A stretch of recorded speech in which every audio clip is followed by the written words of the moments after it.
Dhaka to Akhaura long march শুরু করেছে বাংলাদেশ জাতীয়তাবাদী দলের অঙ্গ সংগঠন, যুবদল, স্বেচ্ছাসেবক দল ও ছাত্র দলের নেতাকর্মীরা। বুধবার সকাল ৯টায় ভারতীয় আগ্রাসন প্রতিবাদে রাজধানীর নয়াপল্টনে বিএনপির কেন্দ্রীয় কার্যালয়ের সামনে থেকে এই লং মার্চ শুরু হয়। লং মার্চের উদ্বোধন করেন বিএনপির সিনিয়র যুগ্ম মহাসচিব রুহুল কবির রিজভী। এ সময় সংক্ষিপ্ত বক্তব্যে তিনি বলেন, দিল্লির সাম্প্রদায়িক শাসকেরা শুনুন, আপনারা লেডি ফারাওকে 16 বছর ধরে ক্ষমতায় রাখতে সমর্থন দিয়েছেন। সেই কারণে আজ ভারত গণতান্ত্রিক দেশগুলোর সমালোচনার সম্মুখীন। ভারত চায় না বাংলাদেশ তার জনগণের ইচ্ছায় চলুক।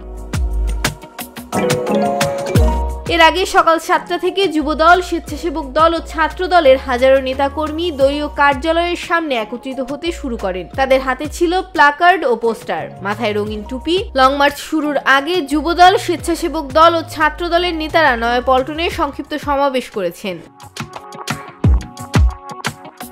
ভারত বয়কটের ডাক দিয়ে নানা স্লোগান দিতে দিতে যুবদল, স্বেচ্ছাসেবক দল ও ছাত্র দলের নেতাকর্মীরা সেখানে উপস্থিত হন।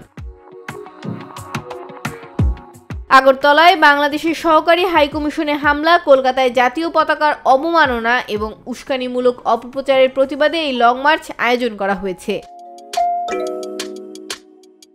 ডেস্ক রিপোর্ট, ভোরের পাতা।